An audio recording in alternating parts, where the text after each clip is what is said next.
we as artists tend to get imposter syndrome. I think that's what we all call it. This could hit you when you're in the middle of a tattoo, or it could hit you before you do the tattoo. It could hit you when you're designing the tattoo. And we're just here to talk about it and say that you're not alone. While I'm tattooing, I could look so chill, but in my brain, I'm second guessing everything that I'm doing. I'm freaking out. There is nothing wrong with quitting. Hi, I'm JP Ron Walker, and this is Be Right Tattoos. Welcome to this episode of Baka Bois, where we treat you like a client without the pain and the tattoo. So sucks for you. And Brian farted. I just wanted to say that. Not yet. When we rehearsed, I probably will at some point today. Yeah, Brian's got some barn burners. I really do, and I am not upset to talk about it. Like anytime I do it, it's I'm just like, yeah, this is it, and you're gonna have to stew in it. Were you there the other day? No, I told you about it, and then you had an experience the next day because I told you about the Taco Bell. And then within 15 minutes of eating that, and I was like, I just fucking, both the toilets in the salon loft were clogged, and one of them was me. Yes. So it's really funny because you were, yeah, it was so weird that happened within 24 hours of each other. Yeah, it happened to you the next day. Yeah, because you ate Taco Bell and you were out of commission for however long in the bathroom. Oh, yeah. I was just puking out my butt. And then it sounded like somebody was shooting a super soaker into the toilet. Oh my God. It came out like acid too. It felt like fire. I put so much hot sauce on my Taco Bell. So that was the previous day, and then you were telling me about it the next day, and I was like, man, that sounds horrible. It was and then horrible. we ordered You got Chick-fil-A. I didn't eat that day. That's what it was, dude. You got Chick-fil-A. Because you know what? First of all, it was our Chipotle that's by our house is dropping the ball like nobody's business. And every time we get Uber Eats, it's always some fucking excuse about them not being able to get food to us. And this time it was like their power went out. And I was like, what is going on with this Chipotle? So I reluctantly got Chick-fil-A. I can tell you, their power went out. So I reluctantly got Chick-fil-A, and I was like, yeah, fine, I'll get a chicken sandwich or whatever. And then it comes, and then we start eating it. Literally, maybe like 20 minutes into it, I was just like, I have to go to the bathroom. I announced it. I wasn't like, hey, we're going to take a little break, whatever. It was more of like an urgent message. Oh, dude, yeah, there's no warning. It was just like, I had a fart, like maybe 10, 15 minutes. And as soon as that fart hit me, sorry, my eyes super itchy. As soon as that fart hit me, it was like, like I felt like all of the food in my belly just dropped straight to the Kraken's door. And I was like, oh God, I caught it. I tightened up, you know? But yeah, I know. I was like, oh shit, I gotta go to the bathroom. I was like, I'm so glad I wasn't driving. Yeah. And then I feel bad because I went and clogged the toilet. My brother was there watching me tattoo, and he couldn't use any of the restrooms because somebody clogged the other toilet. I was like, oh, your brother was there at that time? Mm-hmm. Oh, wow. Yeah. When I was there, but like I went to the bathroom, and before flesh hit porcelain, I was pissing out of my ass. I was puking, you were peeing. Yeah, like it was bad, and I was just like, I don't know what happened. So I was there for about a good solid 10 minutes, and then I called my. I tried calling you first, and you never pick up, which is yeah. But I was like, on the off chance that he does pick up, because I knew you were tattooing, so I called you, and you didn't pick up. So I went into my booking. If I answered, no. So I went into my booking info, and then I found my client's phone number. And I called him, and he's like, hello? And I was like, hey, man, it's your buddy Brian. And he's like, did you get locked out or something? I was like, no, I'm in the bathroom right next door. And can you tell JP to wrap you up or something? Oh, that's why he asked me to wrap him up. Okay. Yeah, I was confused by that, but that now everything in context, that all makes sense now. Yeah, and I was like, can you have JP wrap you up, because I didn't know I was gonna be gone this long, and I was there just like my head in my hands, just with a whole different ecosystem in the toilet, and I was like, I don't feel good. Yeah. And then after, I was like, okay, I think I'm good. You know, did what I had to do, and then I went back, and then maybe 5 minutes later, I was like, I gotta go again, and then I went back. Oh yeah, the resurgence. Yeah, it was like an earthquake, and then the tremors afterwards. It's funny how much poop one can have. Like I don't remember eating that much. Oh, dude, I think I had like 2 things from Taco Bell, because like I don't really eat. I mean, you see how I eat during the day. I don't really eat anything until I go home. So like, I just had those 2 things from Taco Bell, and I feel like it exponentially grew inside my stomach because the amount of stuff that was coming out. Yeah. Yeah. Well, smells. Should we even continue with this conversation? Believe it or not, that's not what this episode is about. All right, so let's move into our. What's our first? What are we doing first? We're doing a couple of critiques. We had a lot of people say that they really enjoyed the critiques, so we're going to continue doing them. And if you want to get your tattoo critiqued, you could always join our Discord, our Baka Bois Discord. The link is down below, right? Cool. So yeah, we're gonna get started right now. Yeah, critiquing kind but critical. We won't be mean. I think that's what we're gonna call it. Kind but critical. Kind but critical, like segment. I think that's kind sweet. and critical. I don't like but. Kind and critical, yeah. Kind and critical. Cack. We're gonna cack you. That sounds bad. I know that's not a thing.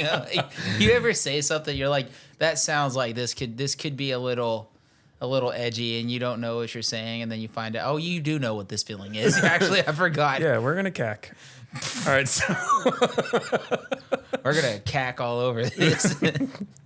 All right, so our first submission for this episode is coming from Ryoko Ink. Can I try to say it? Ryoko Ink. Fucking duh. Ryoko, yeah. I saw Rio Coink, and then I saw Ryok Oink. Yeah, Beery, right? Is it Beery? Beery. Yeah, people were like, "Oh, I didn't know your name was Beery." I always Beery. I always said it as like Beery. What's funny is nobody fucks my name up. And there's so many syllables. There's abbreviations and so many syllables. So yeah, and we all know how you feel about abbreviations. What? Mr. 4K. I got so many people messaging me. Dude, I forgot about that.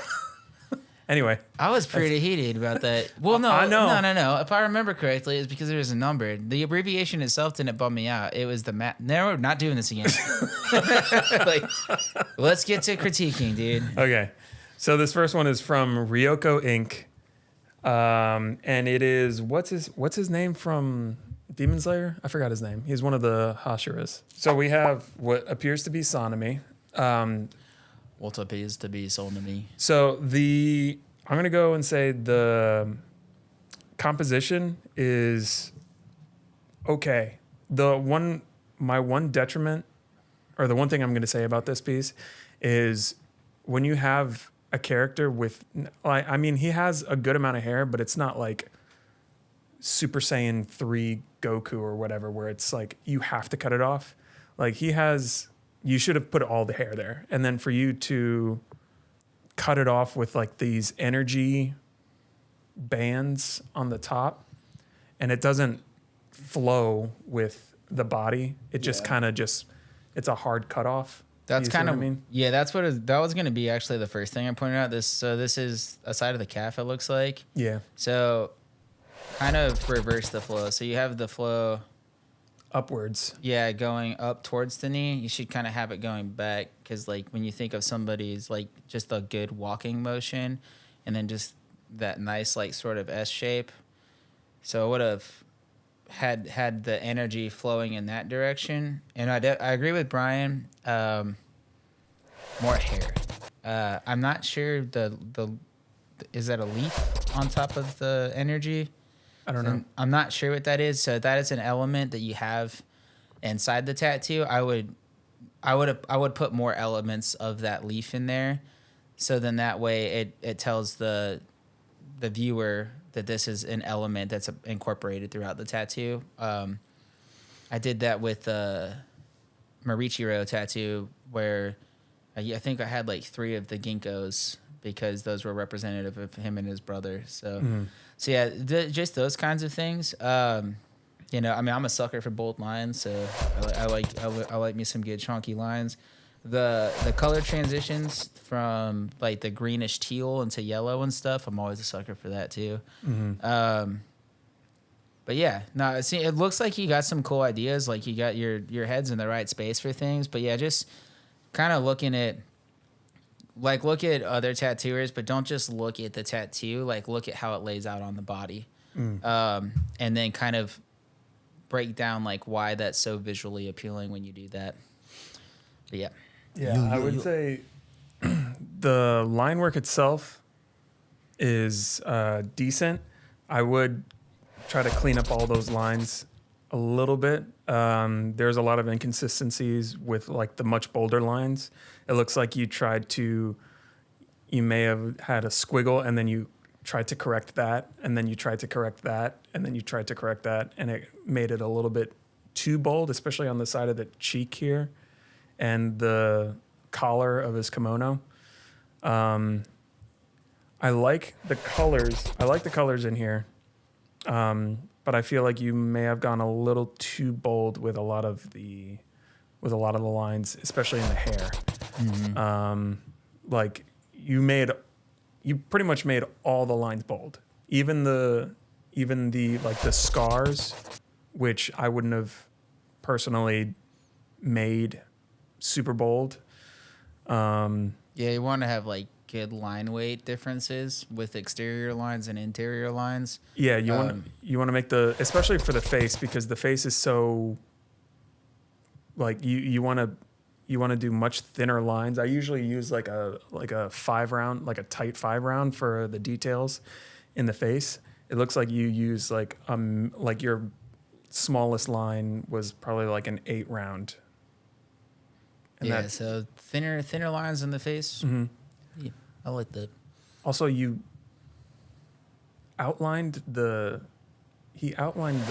shine in the eyeball. I would never do that. So yeah, definitely. So the only time I've ever kind of outlined shine is like if I'm like playing with like line weights, and then I taper off and stuff like that. So there's a way that you can do that where it can look very appealing, but right off the bat, yeah, I wouldn't have outlined, like, especially fully outlined it. I would bloodline those, leave them, and then come back to those near the end of the tattoo and then pack it in. Yeah. You're heading in the right direction. You really are. I would just fix up the composition a little bit. Really don't. I know hair can be super time consuming a lot of times, but you kind of have to get over that, because there's so many. If you're gonna try to, continue to do anime, there are so many. Like, hair is such an integral part of characters, and cutting it off kind of dilutes who the character is, essentially. Yeah, you want your character to read, and so with especially with like you want to have enough identifying features in the character. So the closer you zoom it in, the less identifying features you have. So you got to really pick the ones that are going to tell the audience what they're looking at. Another thing before we move on, I would say the presentation of the tattoo, the picture itself is good. However, I've had more success with lighter colored backgrounds. That's just personally, because I feel like the white balance, it changes the white balance in the tattoo, and it makes the picture look better. Yeah, I agree. I try it both ways sometimes just to kind of see. But typically I think the white background the white background it makes the white balance of the photo itself, especially like when an iPhone or like a higher end Android is gonna be taking the picture. I feel like the white balance is much better when you have a white background. Another thing is, I mean, just make it more presentable, because it looks like you took a picture and you have like a trash bag underneath the tattoo. Make everything. Yeah, make it flat. Make it flat. Don't have it all wrinkly and stuff like that. So yeah, you don't want any surrounding noise around the tattoo. You just want the audience to focus on the tattoo, and if you have a lot going on around it, it can be a little distracting. So yeah, just do that. I just tear off sheets of paper towels, like long sheets of paper towels, and I do that underneath the tattoos. Also, please don't tell me that sock was there when you were tattooing. It looks like it was. Yeah, but that is a big no-no. Take the sock off. Take the sock off or roll it down. And wrap it, yeah. Like roll it down, do something, because that is really close to the tattoo itself. To a fresh tattoo, I don't like that. There you go. Thanks for your submission. Yes, thank you very much. Thank you. This next one is from GSoriano4. GSoriano4 sent us. I'm assuming, it's Mikasa from Attack on Titan. I'm just gonna say this. This is my personal preference. I'm not saying this is wrong. This is also, I'm pretty sure this is JP's preference as well. Black and gray, tattoos with just one element of color I feel like it makes the tattoo look super unfinished.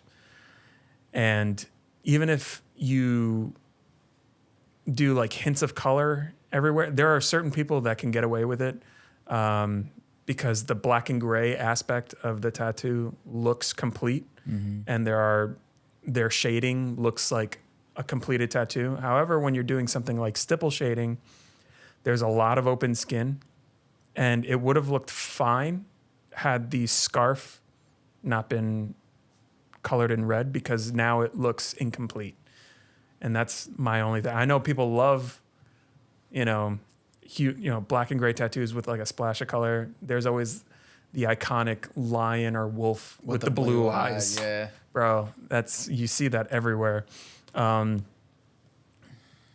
that's my personal preference. Something else with this tattoo, I like the composition's great. I would say you need to put in a lot more shading, because Mikasa's hair is black.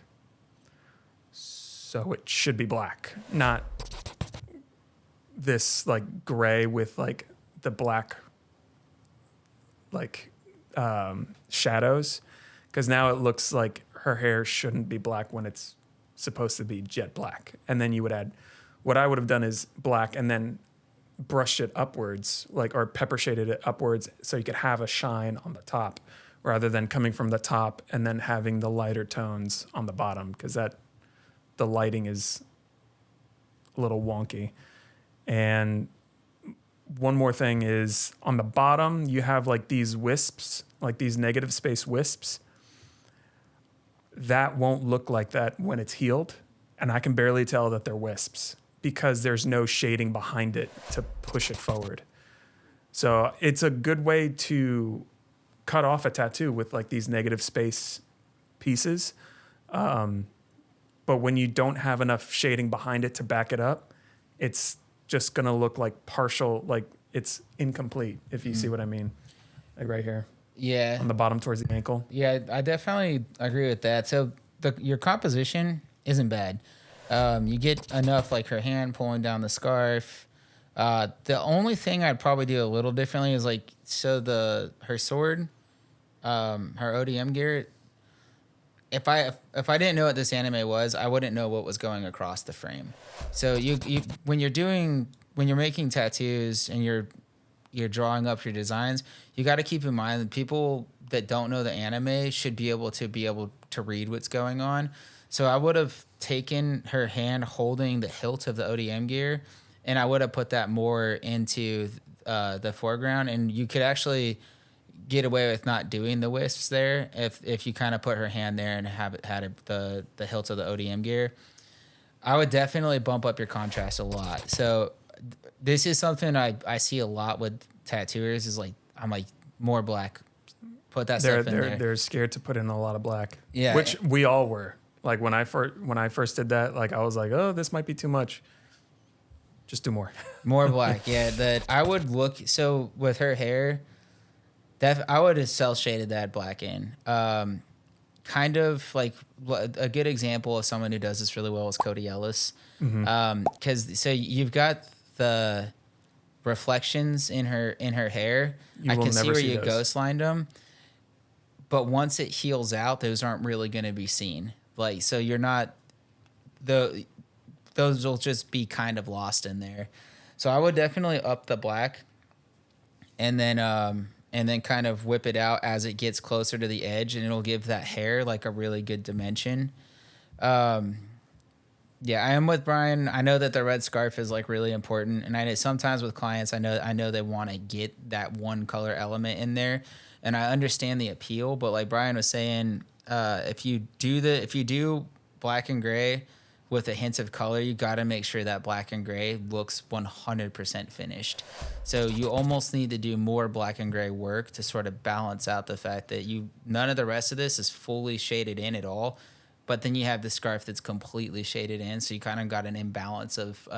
It's very top heavy. Yeah, so a good example of an artist that balances it really well. I think their name is Acos Noir Tattoo. Yeah. They have like when I'm talking about like completed black and gray work with just splashes of color here and there. That's what we're talking about when we say like. I still wouldn't get it, but like that is an objectively good looking tattoo. Yeah, if you want to do it the right way. Yeah, like there are people that figured it out. Still, I'm with you. Like I'm not huge on it, but if that is a style that you want to step into, I would definitely check out some of those tattooers where it's like they figured out the balance of making it look appealing. But yeah, like I said, like your composition, you understand like. Zooming in on the tattoo and kind of cutting out some of the unnecessary information in a design. So you got that figured out. Yeah, I would just focus, more black, kind of, look at other people's tattoos that kind of do the thing. Your presentation isn't bad. I would take the puppy pad. It looks like I would pull it higher up above the knee. So then that way everything in the frame is the white background. And then, thank you so much for your submission. We appreciate it. Yeah. And I can't explain to you like how awesome it is that people are willing to get their stuff critiqued for everyone to see. So like you guys it takes courage to do that. It really, so we appreciate it. It truly does. All right. We're going to do one more, for this episode by TattDaddy1994.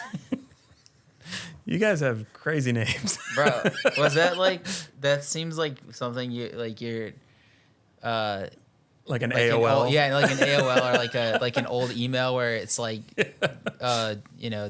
booty snatcher 69 or something. So it's cool. I'm not against it. It reminded me of that. But yeah, thank you, TattDaddy, for submitting this. All right, let's check it out. TattDaddy1994. Here, let me start. Right. I'll start with this one. Yeah, do your thing. Yeah, I am not familiar with One Piece. I know he's from One Piece. Yeah. But I don't know who his name is. Ace? That is not Ace. I know that. Ventura? Not Ace Ventura. I can see the resemblance. Okay, so it looks like you had kind of a tricky, you're working around some existing tattoos and stuff, so that's cool. I like that you did try to get like enough elements in there, get his hands in there, get the finger tattoo. So it's like you understood the character and the parts that are appealing to the audience and fans of the show. So I probably would have actually just taken the hand that's holding the sword out. Like that's sometimes less is more in these situations because you kind of create a somewhat unrealistic sort of look because you're trying to fit so much in a small area. And so you get this like weird kind of pose. And I can see on the hand that's holding the hilt, it just cuts off. So that would be a time where if you know, take that element out and then kind of just blend the character into the background of the neighboring tattoo. Cause yeah, it's a weird spot to work with. So I can kind of see like maybe a Gohan tattoo on the other side of this. But yeah, and then you kind of got like this naked spot underneath his hands where you could kind of do some like a faded out version of whatever his shirt looks like, or the hilt of the sword. You could like I would have put the hilt of the sword in that area to kind of fill that space, because right now you can't. You need more information in the sword for it to be able to read what it is. And in the hat, I would just leave that as skin break. Like, instead of trying to pack in Bondo or white. Yeah, I can't tell if it's Bondo or white. Yeah. But instead of trying to pack that in, just save yourself the time and the energy. I would just leave that open, or unless you're doing like a nighttime scene and there's actually like a color you can pack on top of it, like fog. But packing that much like white or Bondo, really risk it not healing out super well. Yeah, those colors are notorious for either just fading away or just turning a different color. Yeah, depending on like the skin tone. But I do like the creativity, your understanding of the character, and like you trying to work around the existing tattoos in there. There's some cool ideas in there for sure. Yeah, the composition is pretty much exactly what he said. Line work is pretty solid, actually. Your line work, the thick outlines, you know where to put the thick outlines. There are certain things that you need to like kind of, touch up here and there, but overall the line work is good. I would have gone for a slightly smaller liner for the face again, but it does work in this instance. So one thing that you have to worry about when you're making a tattoo like this is I tend to map out my light sources before anything touches the skin. So like I would do like my light sources like and I would look like an idiot on my iPad. I see exactly what you're talking about. Yeah. I'd be on my iPad and I'm like, okay, the light is coming from here, so all the shadows are gonna come in from here. So with this piece, you have two different light sources. You have the one coming from up top the head, which is going this way, but then you have a light source shining this way on the face. And then the hand is like... And the hand is coming like... It's coming from the top. From the top, like forward top. So your light sources are kind of everywhere. And it's an easy fix for your next tattoos. Like just be conscious about where your light is coming from, because it could kind of throw everything. It's something that you won't pick up on immediately, but then once you see it, you can't unsee it. Mm-hmm. And it's just like, and that's exactly what just happened to me. I was just like, wait a minute. But overall, it's a fine tattoo. You might have to touch the hat up, because like you said, with the Bondo or the white, not entirely sure that's going to, just save yourself the trouble and just leave it as a skin break, and then maybe do like a darker background so you could really push that forward. Mm-hmm. That's what I would have personally done. But yeah, and with the presentation of the photo itself, what I like to do is I like to cover my clients with like Bactine and wrap them with Saran wrap for a while, for like 15 minutes or so, so their skin can stop bleeding, and then try to take as good of a photo as I can. It looks like you kind of just went to town on their skin and then took a photo immediately after. I mean, there's a lot of blood in the skin tones and in the white, which sometimes you can't really get rid of. But I feel like this might have been, because this is a lot of like surface blood. So I'm pretty sure like you could have gotten, like if you just let them wait for like 15 minutes, you could have avoided at least some of the redness. And again, I would probably put it against a white background if I was going to post this. The whole 3 photo thing with like the 3 different, angles is, I think it's fine when you're doing a tattoo that like wraps around the arm, but it's not really necessary with this piece because you're also just showing off pieces of other tattoos. It's not really necessary.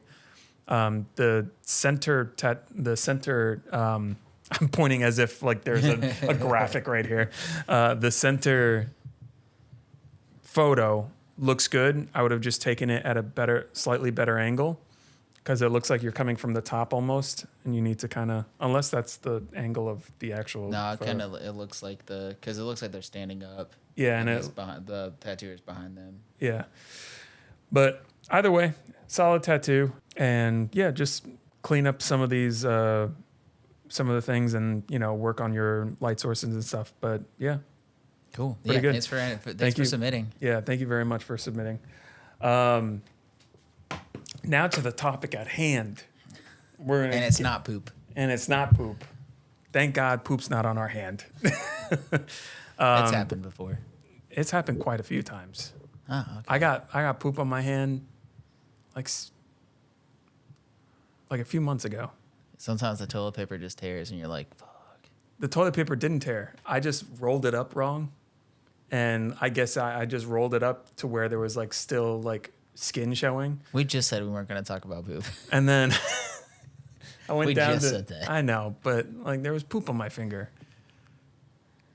So I wiped it off my pants and I went about my day. That explains a lot. Brian was he was sick for a week. But really sick. What it was is he had pink eye and he didn't know, he was too embarrassed about it. So, and I was like, and he fabricated this incredible story of like, I couldn't even get out of bed one day, like all this stuff. All jokes aside, like, pink eye. All jokes aside, I was the sickest I've been since I was in high school. That's what happens when you crap on your fingers. And then rub it in my pants. And then my eye itches. So what are you going to do? Okay, all right. Both your eyes over here. Like, so today we're going to talk about mental health. Yes.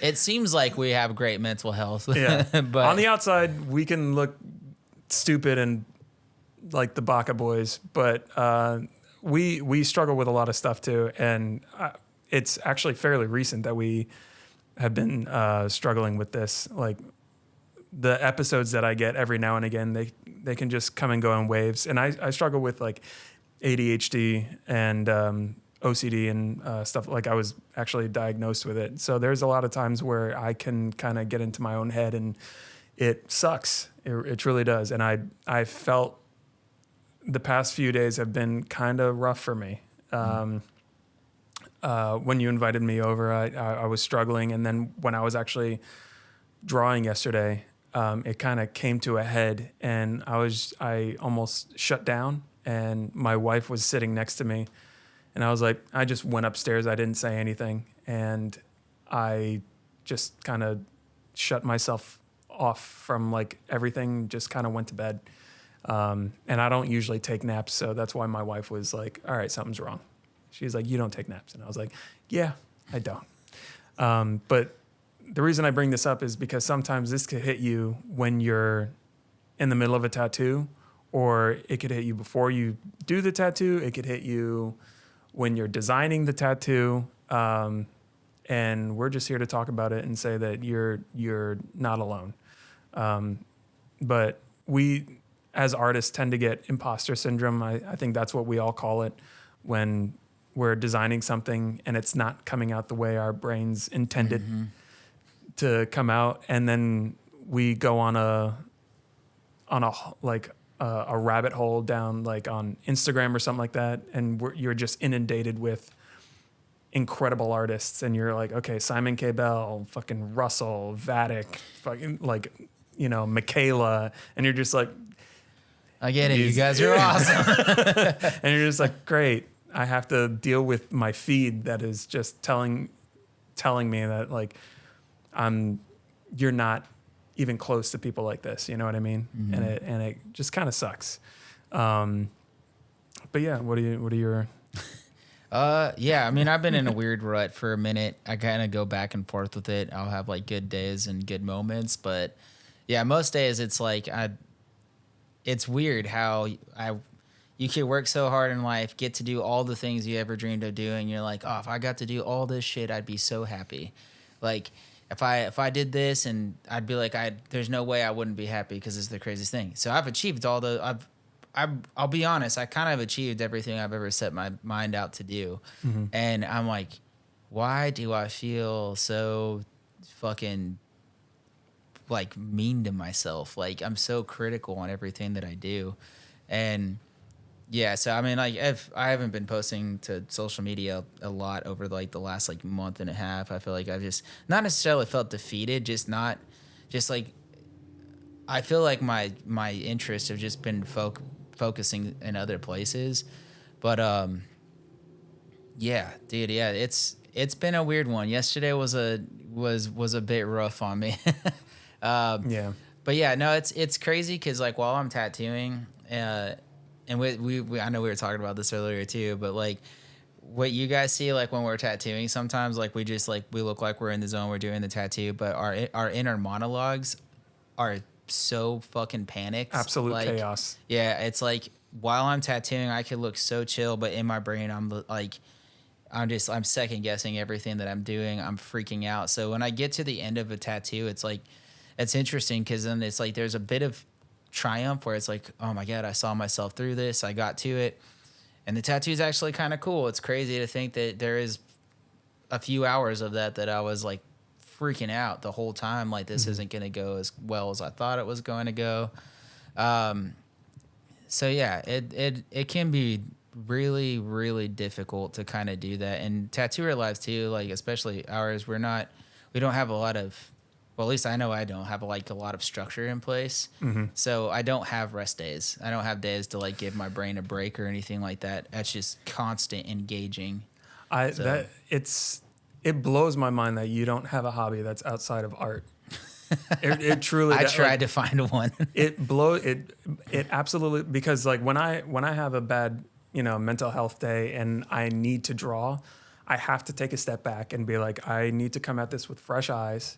And that's exactly what I did yesterday, where I was like, I kind of shut myself out and I was like, I can't be here right now. Because if I try to push through a design when I know I'm actively struggling to, try and persevere and trying to get through this tattoo, it's so incredibly difficult, and the design will suffer. Mm-hmm. And then in turn, the client will suffer. They're not going to get your best work if you are constantly struggling.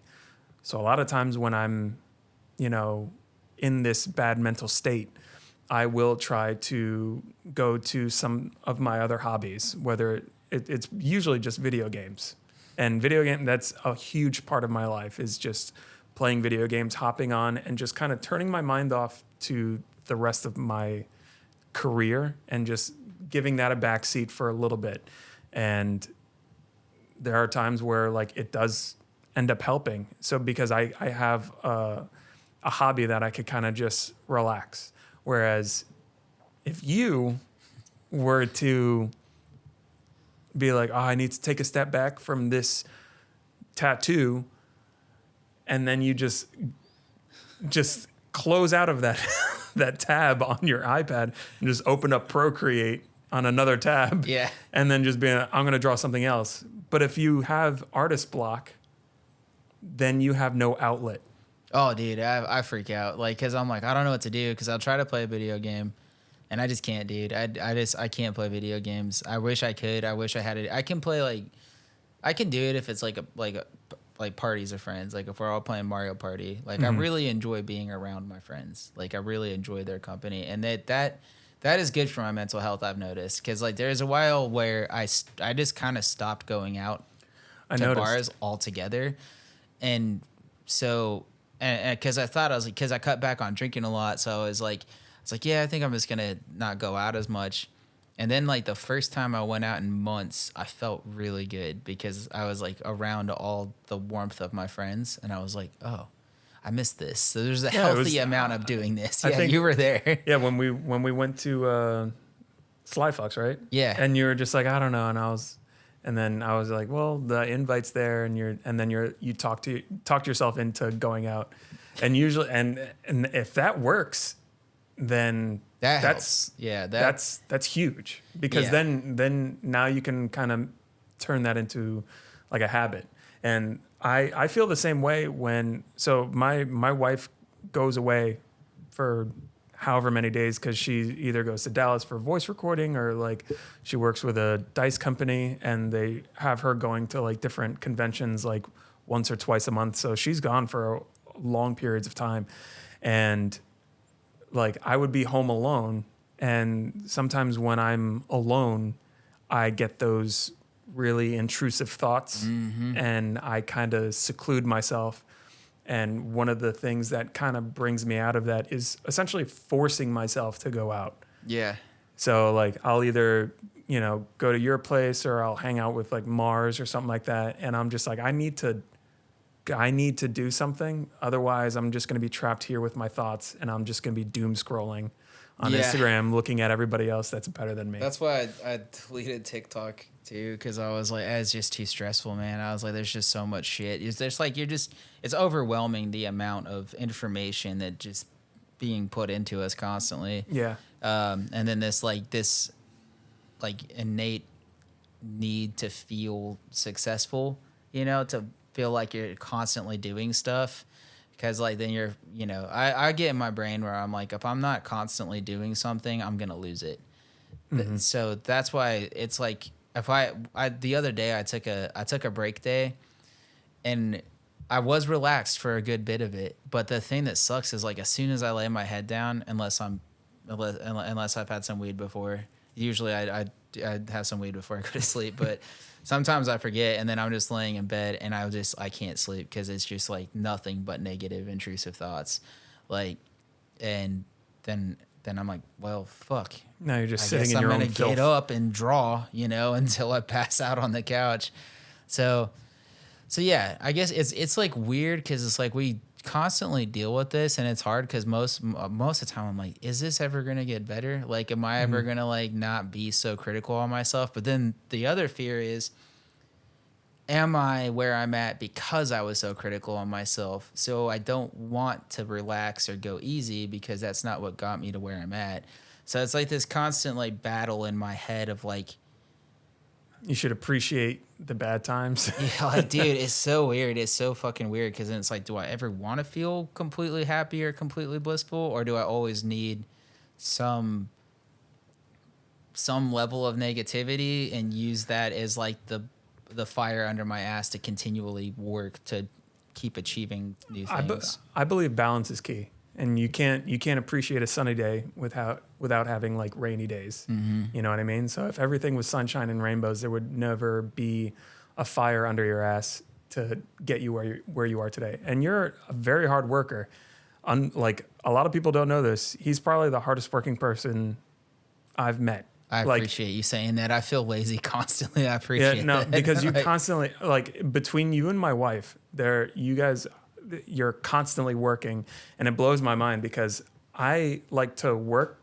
I have a fairly good grasp on my balance in life when it comes to work and play. And my version of play is literally just getting in my recliner downstairs and playing some video games, and then just zonking out and just like not even paying attention to anything else. I have set days with my boys on PlayStation, like that we get up, we get on Apex and we play Wednesday nights and Thursday nights and possibly Friday mornings. And that is the thing that I do. And it's really amazing. But when I see you or my wife just like constantly just working, I was like, do you have time for yourself? I know you went out last night and everything, but like I've never seen. It was like, a super last minute decision. Even, I went out and caught a couple drinks, and it was nice. Even when we like hang out, like, and I go to your house, one of the first things that comes out of your fucking mouth is just like, oh yeah, check out this drawing that I'm working on right now. And I'm like, it looks awesome. But holy shit, like, just like, we're here to relax and have a good time. And you're just that's like, all my brain thinks thing, about, dude. this thing I'm working on with, like, for, you know, this band or that band, and this is the piece that I'm doing next week, or like, these are the t-shirts I'm working on, and this is the merch I'm working on. I'm like I'm getting tired for you. So there needs to be like some sort of balance, not just for you, but like maybe there's people out there that are struggling with the same thing. But it's okay to have a rest day. That's all I'm saying. It's okay to be like, you know what? I'm fucking tired. I can chill for a minute. And there's a difference between persevering through the mental anguish that some of us might feel. And then there's also a difference to knowing when enough is enough. You need to force that break. I did that. I did do it. I went and watched Godzilla and Kong, and I didn't touch my iPad the entire day. Good. And like, but what's funny, ironic, you know how like your iPad will tell you like, oh, this week you spent this much less time, screen time. And then one time it said it was like 20 less hours, and I was like, I'm a lazy piece of shit because I should have spent 20 more hours drawing. Like, Jesus. Dude, that's a whole day. That's literally a day. And your iPad's like, yeah, you worked a day less this week than you did last week. Than the previous week, yeah. Like, a whole day, which is absolutely insane. But sometimes those feelings can occur like out of nowhere, and they can occur even while you're tattooing. So like I've had these issues where, you know, I'm in the middle of a tattoo, and sometimes I fight with my ADHD brain like beforehand, and I know it's gonna hit me at some point because I do get panic attacks. Like I used to get them like twice a week. It was horrible, but now it's down to like once every like few months. It's really not that bad. It's actually gotten a lot better. But sometimes I get my brain sucks while I'm in the middle of a tattoo, and my heart starts racing, and I have like that quiet chaos inside of me when I'm doing something, but my heart's not in it, even though I look completely like locked in according to my client. But sometimes I'll just be like this, and it's just muscle memory for me. Yeah. But I am screaming on the inside. And there are times where you just have to be like, can I push through this without sacrificing the work that I'm doing on this person? The integrity of the... the integrity of the tattoo. Or do I need to throw in the towel? And I'm here to tell you that there is nothing wrong with quitting. There's no shame in it. There's no shame. It's actually the responsible thing to do sometimes. Like, I'm getting better at that because I didn't used to do that. I used to just say, fuck it. I'll push through, stay till 2, 3 o'clock in the morning tattooing. But these last 2 days, I was proud of myself because, like, I stopped myself. Day one, of the last 2 days, day one, I was spiraling in my head. I was freaking the fuck out. I was like, I don't know. I mean, it's coming out cool, but I was like, I feel like I'm just driving with blinders on right now and just seeing like what happens. And I was like, I was terrified. So I just stopped and was like, I'm gonna have to finish this a different day. And then yesterday, kind of a similar thing. The dude's skin was kind of chewing up a little fast, but I could just tell, like, I went into it excited, and then some stuff happened throughout the day that was kind of a bummer. And then the inner chaos in my brain was just going crazy. And I think it's tough because, like, the spot that we're in, we don't really get a break from we're it's so small, so we're constantly with our clients 100% of the time. And before, when we worked in like bigger studios that had like break rooms and stuff, we were able to kind of decompress and get away from the tattoo, get away from the work for a minute. But now I feel like if I'm just chilling, I'm afraid my clients just like, so when are we going to get back to it? And in my brain, I'm like, I actually kind of need a break right now, but I have nowhere to go. You know, I have nowhere to kind of relax and just be away from it. So it's like just this full constant engagement with the tattoo. And sometimes my relationship with my inner monologue isn't very good. Sometimes it's great. Like when I was working on that painting project, I had a really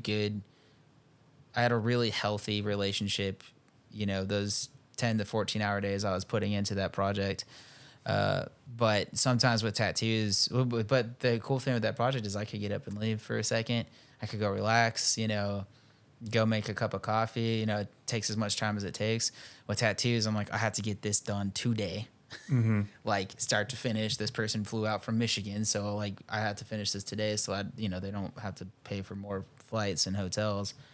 So that balance is so fucking hard, dude, because then you're like, am I gonna do not my best tattoo because I'm trying to be considerate of their travel, or should I stop it so that I can do an excellent tattoo, but they might have to pay for travel? And it's like that anxiety when I'm in the middle of a tattoo. It's hard, dude. And I'm like, it's really hard. I'm just sitting there and I'm like, I'm fucking losing it. And then I'll spend like a half hour, 45 minutes just freaking out. I'll stop and I'll just be like, can we finish this at a different time? Like, I was like, I'm on the verge of, I mean, I think you've seen me throughout this week. Like, I feel like I looked like shit for most of it. Like, I haven't shaved. Like, I think there was like a stretch of like 3 or 4 days where I didn't even shower, which I'm sorry, that's disgusting. I know, but it's literally like tattoo for 10, 12-hour days, draw for 3 or 4 hours of that each day. And then I would just go home and just crash. And then like get up and like, all right, cool, let's do it again. So yeah, there has to be a little bit of give and take, especially when it comes to something like this, and it being such a detriment to somebody else's life if you screw up. It's like, yeah, you might have to pay for another plane ticket. However, but you're going to get a better tattoo. But you're going to get an incredible tattoo, knowing that we will put all of our effort into it. Doesn't that relief feel good too when you say it and they're cool with it, and then you're like, it's literally the best. It's honestly, when they're like understanding, they're like, dude, it's totally fine. We could finish it another day. I'm like, I almost want to cry and hug them because I'm like, thank you for understanding, dude. Because we're not just drawing Pokemon on people. Like, this is it's hard, man. It's fucking hard, especially like when you're struggling with mental illness, like, and having that be in the back seat of your brain, knowing that at any point it could just fuck with you while you're driving. You know what I mean? Like, it sucks. And I do feel bad when I have to tell people that we have to do another, session, but like, I feel better knowing that I have the support of like some really, really awesome clients, and some really, really awesome friends. The clients are always pretty chill about it, dude. Like, I don't think I've had anybody that was like rude about it. Yeah, like it's usually understanding. Good communication. And I'm always like, dude, if you're coming back, like, let me know your t-shirt size, dude. I'll set aside some shirts as like a thank you for being understanding. Because I know people get excited. They book it. They set aside time off of work and all that kind of stuff. I know there's a lot that goes behind it for them. But it is very appreciated. Trust me, dude, the amount of relief when you guys are cool with that, when those days happen, it really goes a long way. I feel like, dude, it means a lot. So, because like, really trust us, we want to do the tattoo for you. We really do. Like, I always go into work with the mentality that I'm going to crush that day. And so I try to have that mentality throughout the tattoo, but like Brian was saying, sometimes you just don't have it. I think what's even worse is when you're having a good day and you're still you're like, why the fuck do I feel so depressed and so anxious right now? nothing is wrong. Nothing went wrong. Yeah, like That's depression. everyone around me is cool. I'm in a good spot. I did like everything's fine. Dude, honestly, that's how I felt this morning when I woke up. I was like, everything's fine. Why do I feel so fucking anxious right now? And like I was like, I know I drank a little bit last night. I was like, I don't know if that should have got my anxiety up yet though, but And the really screwed up thing is we're having this as an episode because we're here to let you know that we don't have answers. yeah, this isn't an advice column. This is us not- kind of just discussing. This like, is not advice. I can't give you advice because everybody's, stories are different and everybody has different things that they're struggling with. But the main thing about this is to tell you whether you're a client that needs to understand the mind of a tattoo artist or you are another tattoo artist who just needs to know that you're not alone. yeah. And even when you have, artists that could be bigger, like have a bigger following or whatever, that doesn't mean that they're not struggling. And I can't give you any answers, but I just want to let you know that we struggle with it too. And I see you, and I know you guys see me, and you see JP, and I'm always smiling. he's always smiling. Always smiling, but I don't feel that way inside most days. Yeah, and Like- it sucks, but we have to kind of get through it together. So my thing is, if you ever have any questions or if you have, these mental hardships and you need somebody to kind of reach out, he sucks at answering DMs. He doesn't even I'm answer. so sorry. He dude. doesn't even answer my fucking text messages.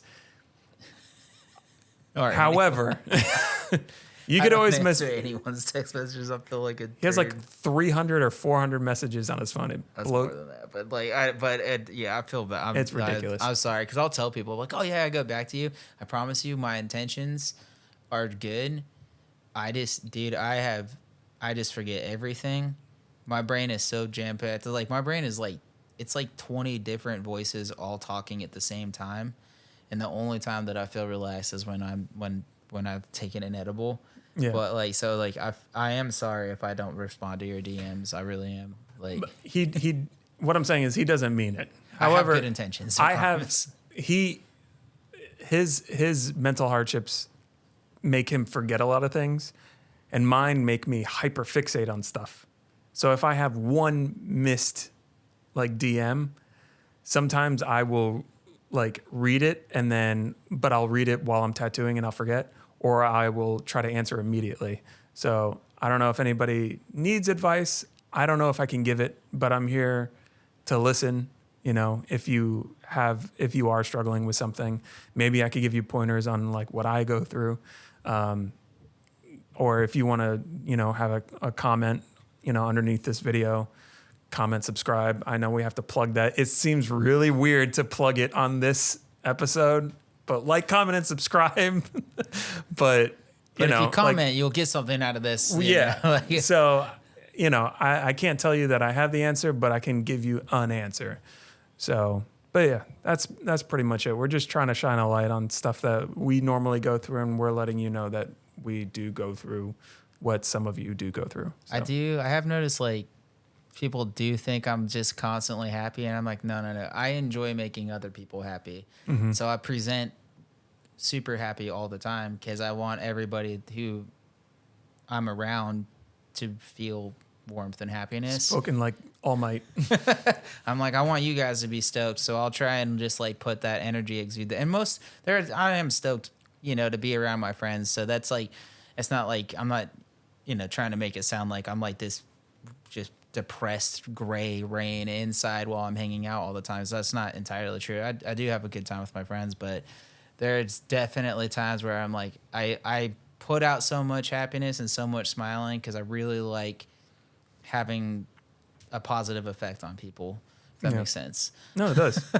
So that's my go-to. And then if I make other people really happy and they're having a good time and they're enjoying their experience, then I feed off of that. Then I'm like, oh, they're happy and that makes me happy. Mm-hmm. So it's this sort of like I'll do everything I can to make my friends super happy, and then and then they're happy, and then I'm feeding off of that, and then it just becomes this like it's a weird thing. Train. It's like you can't make yourself happy, but you have to make somebody else happy, and then that makes you happy, and then that makes me happy. It's like a weird feedback loop that you have. I'm like, I can't do it myself. I got to do it to you so you could then do it to me. Yeah. Most people just skip that step and they just go play a video game or something. And they're like, yeah, this makes me happy. I was like, wow, you did it yourself. Good for you. You figured it out, man. I figured that I'm like, that's the thing,